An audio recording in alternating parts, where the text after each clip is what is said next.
everyone, and welcome back. Continuing on with our look at tools in Photoshop, this video is going to discuss the brush tool, which you would think is a very simple tool in Photoshop, but there's a whole other side to brushes that you may not even know about. So let's go ahead and dive into the brush tool.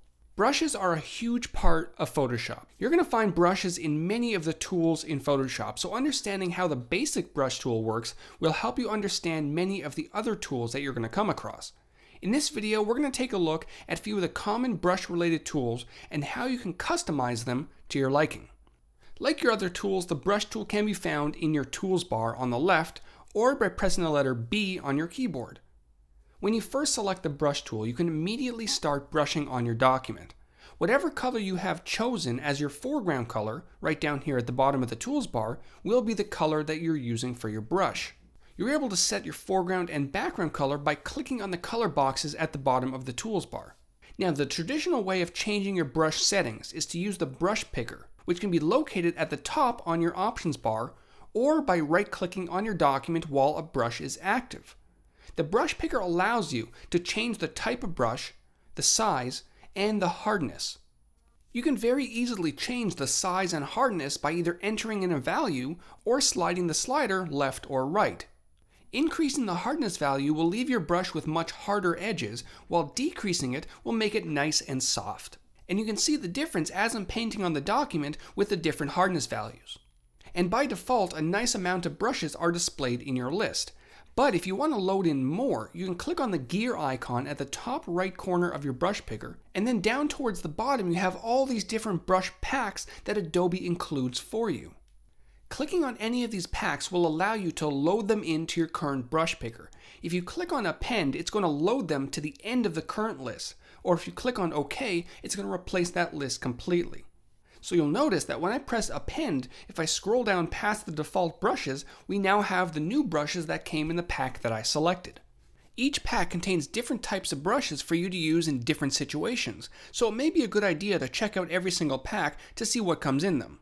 And it's also good to note that on some brushes you can only control the size, you can't control the hardness, like this brush here.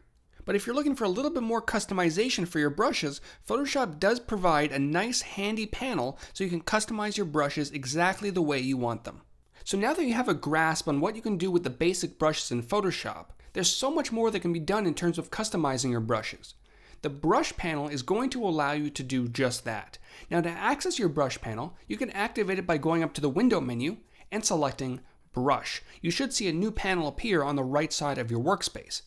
Let's go through some of the options that will help you customize your brushes. In the first section, Brush Tip Shape, you're going to find some of the options that you're already familiar with, such as size and hardness. But there are a few options that you may not have seen yet, such as Flip X and Y, Angle, Roundness, and Spacing.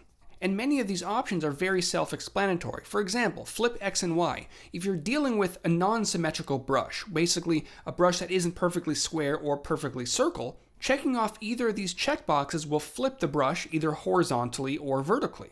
The Angle option allows you to rotate your brush either clockwise or counterclockwise by either entering in a degree or simply dragging over top of the word angle.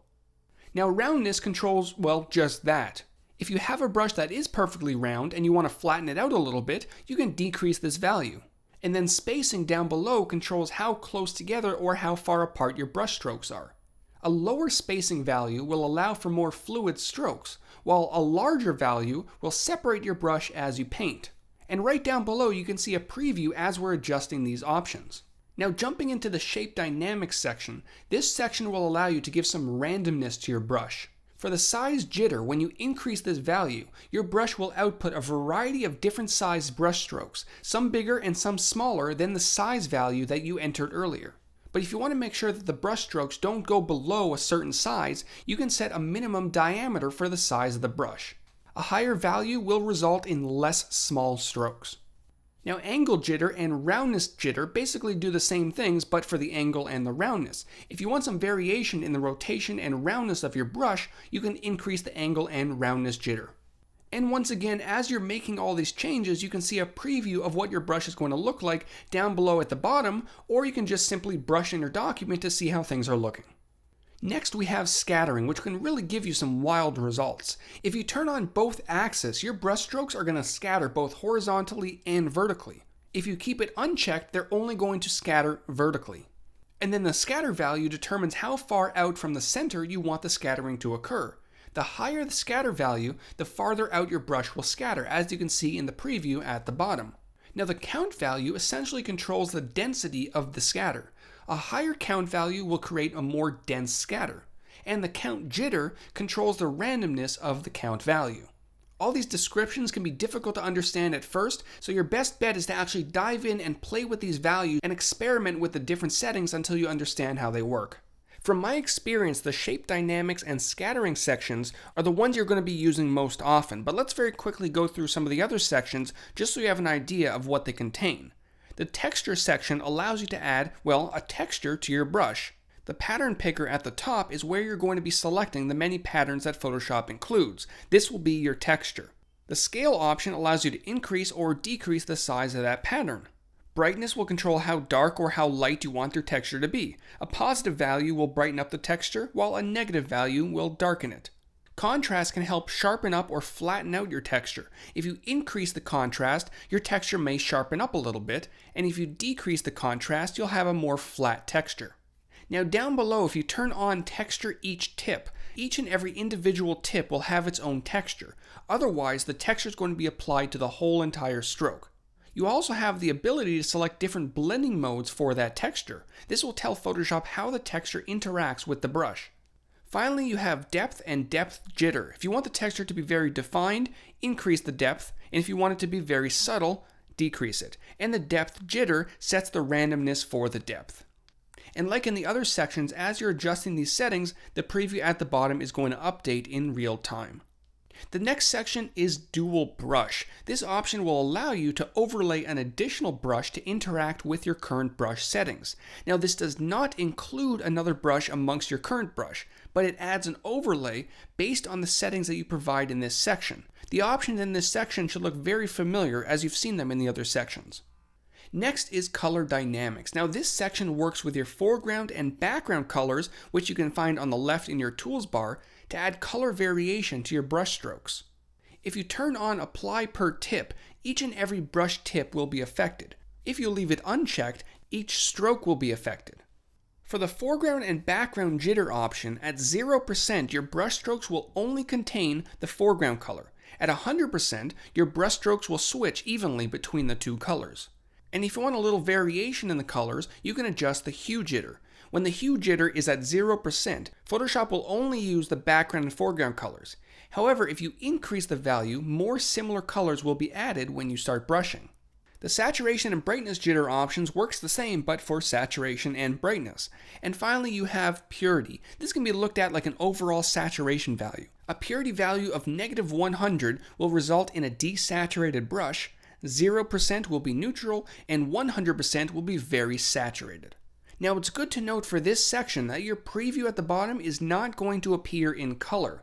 If you want to preview what your brush will look like with the color dynamics turned on, you have to go ahead and brush on your document to see that preview.